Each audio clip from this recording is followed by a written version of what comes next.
Get the heat up till you see the white smoke. I can't see shit. The wind's too strong.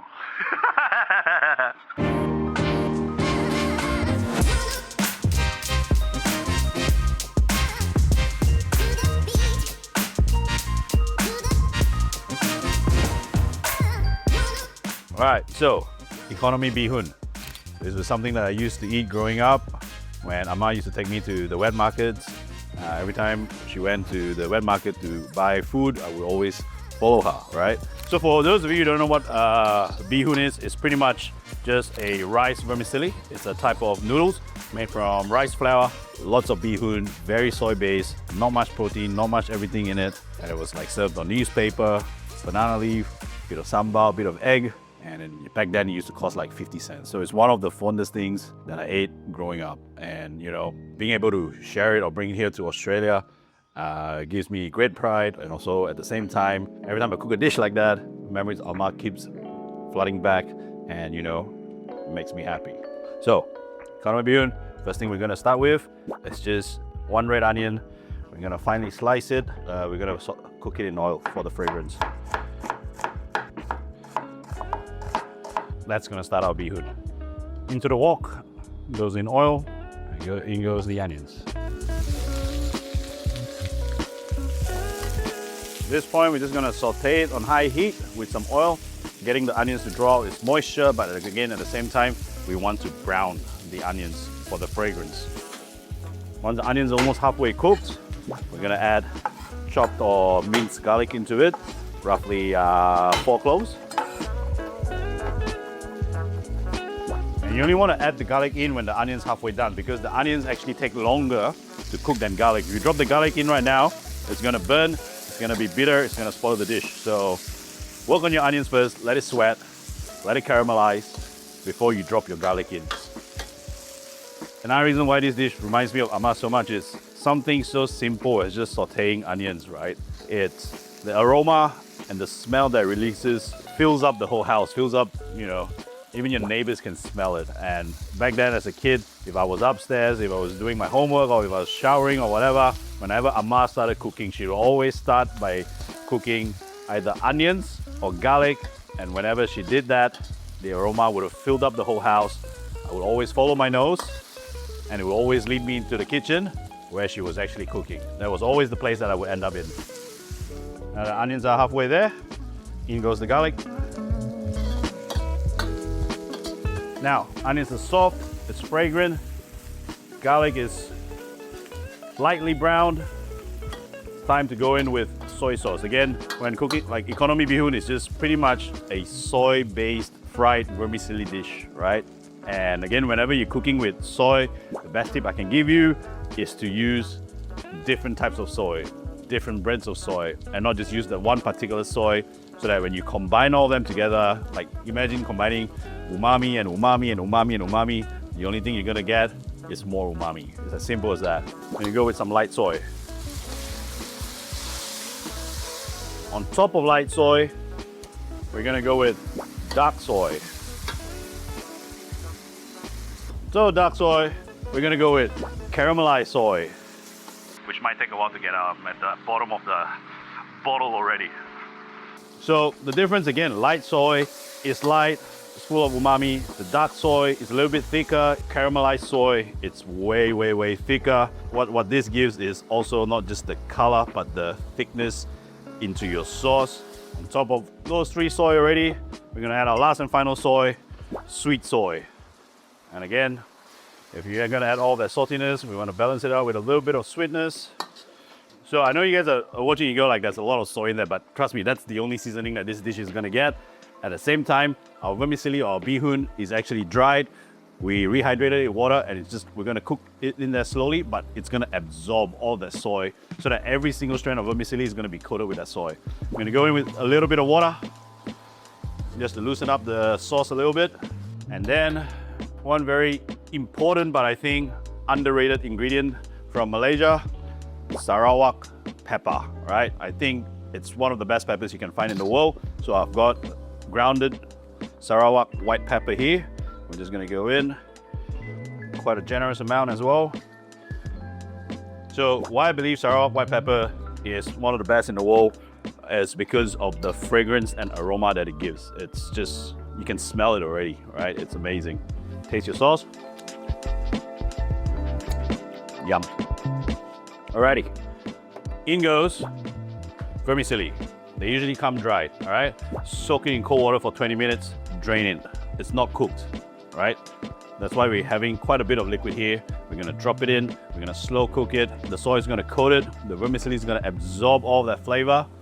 And then you just wanna cook till the sauce is reduced until the vermicelli is fully coated. So in goes vermicelli. Any type of vermicelli, because like some vermicelli breaks really easily, some of it's stronger. So I'm using thick vermicelli here right now, today, for this recipe. You can easily go with the thinner vermicelli as well. It's up to you. It's your preference, what type of vermicelli you want. Just know that the thick ones will break less compared to the thinner ones. So again, when you're cooking with the thinner ones, they're a little bit more delicate.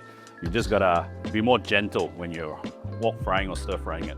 All right, so as you can see, vermicelli is going in, sauce is thickening up, it's slowly cooking. Now I want to reduce the heat. The reason why I want to reduce the heat is because I want the vermicelli to absorb all the sauce slowly, gently, but also at the same time, I don't want it to break up. And again, at the same time, but the most important part is, when you're cooking with soy, if your heat is too high, you can easily burn the soy. The moment you burn the soy, there goes the whole pot, there goes the whole wok, there goes the whole dish, all right? Now, while they're simmering away nice and slowly, here we're just gonna grab 2 eggs into a bowl. All right, we're just gonna beat the eggs.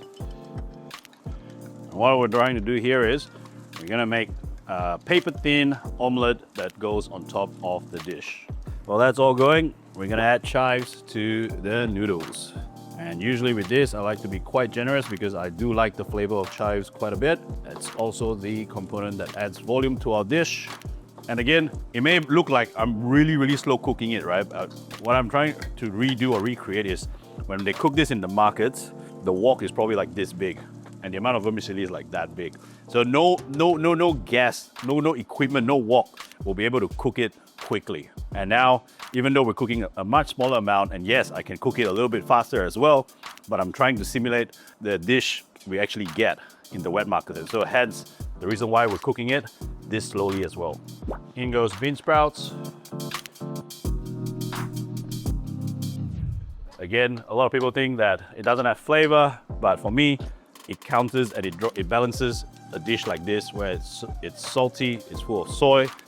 The bean sprout goes in and sort of counters it. So think about the laksa, the char kway teow, you know, and now the Economy Bee Hoon. The bean sprout actually goes in to counters the flavor that we have.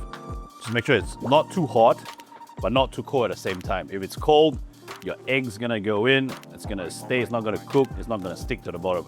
If it's too hot, your egg's gonna cook too quickly. So best way to do it, in goes, the moment you start seeing a little bit of smoke, in goes your egg. One hand on the egg, one hand on the wok or your pan. As you can see, it starts to stick. And also because the reason why we're doing this is because we want a very thin layer of omelette that's gonna go on top as a garnish. And it doesn't even, like if you have the right temperature, you don't even need to put it back down. If it's that thin, your egg's cooked. So use a chopstick or a spatula just to dislodge the egg from the side. And again, I probably should have mentioned, it is also quite important to use a non-stick pan for this. Okay, and just like that, you pick your paper thin egg up, put it on your chopping board, a little bit of oil again, swirl it around the wok or your pan, get the heat up till you see the white smoke. I can't see shit. The wind's too strong. Yep, here we go. Again, one hand on the wok, one hand on the egg. Drop it in and start swirling. Oh, that's looking good, smelling good. Let's get a taste check. Oh yeah, that's good. Prefer a little bit more white pepper on it. Guys, when you're cooking at home, don't be afraid to taste when you're cooking along the way, all the time. Even though it means that you're probably going to get full before your dish is ready. But again, to me, that's one of the ways that you can improve as a cook at home. But again, at Hoja, whenever I cook, whenever we cook a dish, we taste it from the start, the middle, and even at the end. I'm just going to put the eggs on the chopping board, give it a nice little roll.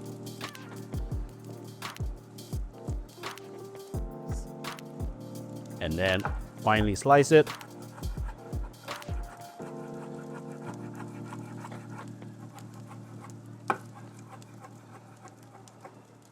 Now that you sliced it, again, you can use the chopsticks. I'm gonna go in with my hands, just fluff it up, break it all open again.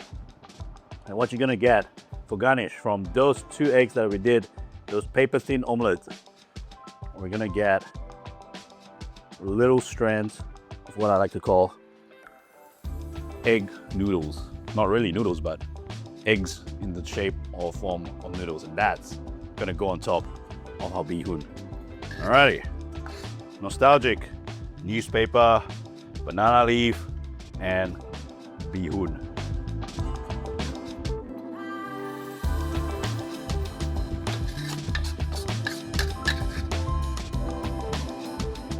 All right, so economy bee hoon. The reason why it's called economy is because it's affordable, it's convenient. You know, it's for those guys who back in Malaysia work really hard, whether you're the fishmongers, you're the butchers, you're the laborer. If you just wanted something quick, affordable, and convenient, you either get an economy bee hoon or you get an economy rice. And so that's why it's called economy bee hoon.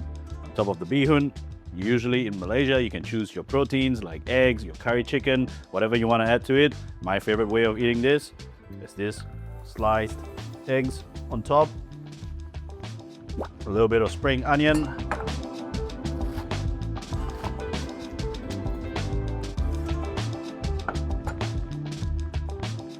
and of course, some sambal on the side.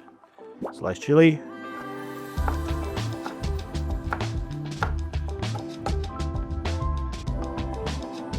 Economy bee hoon. Favorite way of eating it, just some sliced egg on top for protein, chopped spring onions, sliced chili, and a side of sambal. You can't go wrong.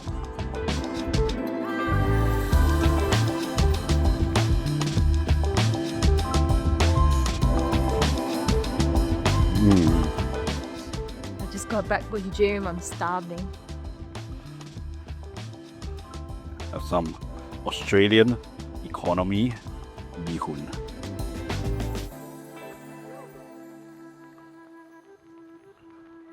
Good? Very good. There you go, guys. Make sure you try these at home.